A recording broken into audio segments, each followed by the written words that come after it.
Assalamu alaikum all of you. Welcome to one more topic for the data transmission. Now, data transmission is something what we need to understand in this topic. We actually need to understand that how data or a message or an information is being transformed from one destination to the another destination. Now, to understand this destination, first of all, we need to know that what is that destination. That destination is actually a network.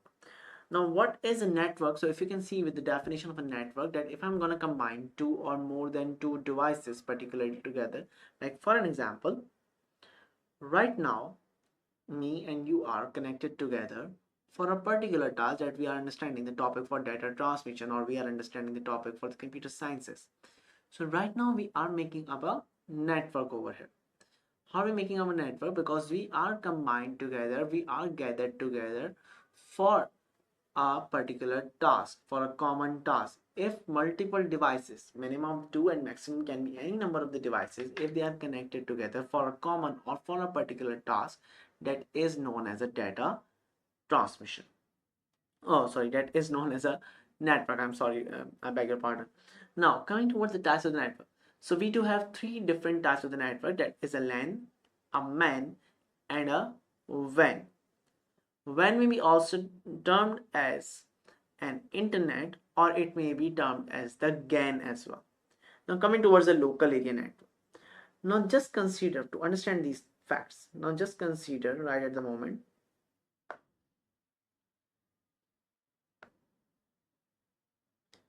Now, just consider that this is a city right at the moment. Okay. Now, if any of the network is working within the particular domain within the particular city, so that network, like for example, if I'm just transmitting data from one place to another place in the city, within the city actually, or within the particular domain, so that is known as a LAN. That means a local area network, that is referred to as transmitting of the data from one network, sorry, or you may say from one domain to another domain. Yeah, or you may say from one device to another device within that particular domain. Yeah, that will be much more accurate. From one device to another device within the particular domain, within the prescribed domain, if you are transmitting data from one device to another device, that is known as a LAN. Now, coming towards the MAN, a metropolitan area network. Now, just consider that that was one of the city, and now this is another city at the moment.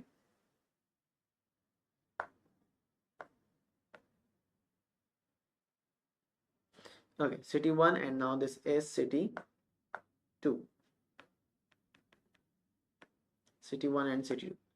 Now, assume that here is a device and that is a device. Now, the data is going to be transmitted from one device to another device. Yeah, but outside that particular domain, it's not within the same domain. Now it's from city to city. So metropolitan area, or a MAN, is referred to as a area network, a city area network. Metropolitan means a city. So the network that is allowing you to transmit data from one city to another city is known as a metropolitan area network.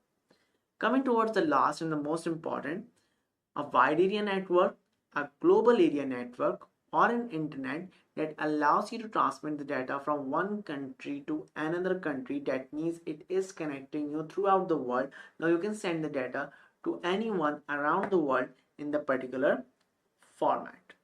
Okay, so this is known as a global area network or a wide area network, or in common we do call it as an internet. Okay, do remember we do require the internet to create up the LAN as well. We do require the internet to create up the MAN as well, because LAN will be taking the service from someone. Like for example, you might say we are creating up a LAN over here, and just we both are sitting in the same room. I'm just transmitting you the data from one end to another. Yeah, but this linkage should be created. This linkage should be linked with the internet as well. So the server over here will be linked with the internet, and from that server it will be creating up a LAN, or it will be creating up a MAN. So the ISP, your internet service provider, is actually on the internet right at the moment. So do remember that to make up or to build up a LAN or a MAN, we do require an internet as well. We cannot escape of that. So in common, we do say that internet is everywhere, and without an internet, no network can be built. Okay. Now coming towards the requirements for a network. Okay, now what are the essential requirements for creating up a network? So do remember that the most important of the essential requirements to create up a network are four. What are those four requirements? It says sender. Now who is sender? Right now I'm sending the message to you, so I am the sender over here. You are the receiver because you are receiving that particular data or a particular message. Now we do have a medium in between. Now that medium could be the wireless medium, like for example, we are making a telephone call, so that will be a wireless medium. Yeah, but if you are making a phone call on the landline, so it's a wired medium. So do remember there are two types of the medium, a wireless and a wired medium. Now, when it comes to the just after the medium, we are connected with any sort of the medium, then we do require the most essential part, that is a message or a data. Because if we do not have any sort of the message to be transmitted from one end to another end, then there is no use of creating up a network. Because until unless there is no data, there is no message to be transmitted from one end to another end, there is no utilization, or there is no usage of creating up that particular network. So we just came to know that there are four requirements. That's a sender, a receiver, a medium, and the last one is the message or a data.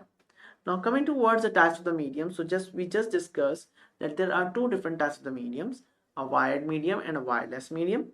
For the wired medium, we do have multiple types. First of all, a coaxial cable.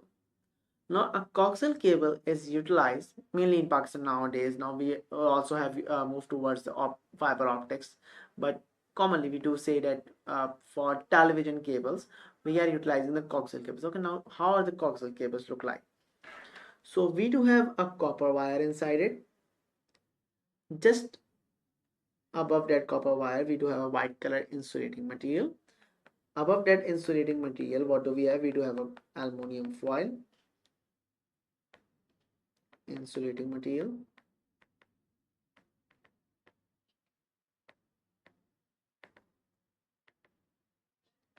Aluminum foil,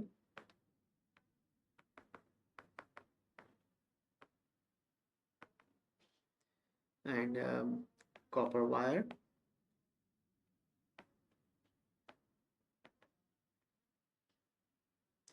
and at the top we do have a plastic material, or you may say a plastic cover. So over a longer distance, copper was quite expensive. That is the reason we switched from the copper wire towards the STPs, that is known as a shielded twisted pair. Now shielded twisted pair, what is there in that? So in that shielded twisted pair, what do we have? We do have 7 different wires. Okay, my drawing is not too good. I'm trying my level best to produce some sort of the stuff. Try to manage, please. Okay, now these are the 7. I have at least created 4 of them. So these are the 7 different wires, and these are the silver wires over here. Now these silver wires are overlapped over each other, like just like a braid of a woman. So why they are overlapped over each other? They are overlapped over each other so that they can be stiff, because they are too fragile. Like if you're gonna just put it like this, so it can be easily break, because these are of silver. So just to give it a firm thickness, what we are going to do, we are just overlapping over each other, and these uh, pairs are covered with a shield, a plastic shield or a plastic material, mostly or commonly utilized in the domestic purpose. You might have seen this wire when it comes to the router. So over the router we do have a transparent clip, and beside that transparent clip, or just followed by that transparent clip, we do have a wire that might be of a gray or a blue or a black color, any sort of the color. And there are, if you just have a keen look over that particular clip, so you might be seeing 7 different wires over there. So this is known as a shielded twisted pair. Now when it comes to the unshielded twisted pair, so for the unshielded twisted pair, what do we have?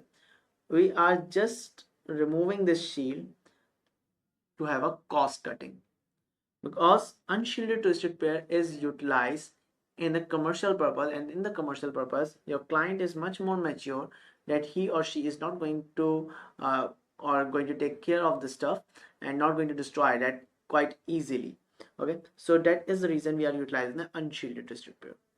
Now coming towards the fiber optics, now fiber optics is widely utilized. Earlier it was just utilized for the commercial purposes, but nowadays it is utilized for the commercial as well as for your domestic purpose. We do have a quite thin glass form in that, and that thing is known as the glass clad. Inside that glass clad, the thickness of this glass clad is even thinner than your hair. Okay, now just inside that particular glass clad, what are we gonna do? We are going to have a look over here in the particular format. Like in this glass clad, data is transmitted as the pulses of light. Now pulses means as in the binary format, and with the speed, or you may say with the approx speed of the light, that is 3 into 10 power 8 meter per second. So this is how, or this is why we are utilizing fiber optics widely, because the speed or the transmission speed is quite high over here. Coming towards the wireless transmissions. Okay, now for the wireless transmissions, we do have three sort of the wireless transmissions: Bluetooth, widely utilized; Wi-Fi's. Right now, I think so you are utilizing the Wi-Fi as well. And then finally, we do have the near field communication. Now, near field communication is something you might have seen one thing. Nowadays, there are wireless chargers. What you do, you actually place your phone over that wireless charger. There's a plate over here. Now inside that wireless charger or a plate, there is a chip, and inside that chip, inside your phone there is a chip as well. As soon as you are going to place your phone on that particular plate, the chips came in contact and the data starts to transmit. So this is known as the near field communication. Now further we will be dealing with the types of the direction of the transmission and other stuff. So let's see you guys in the next class. Thank you so much guys. Allah Hafiz.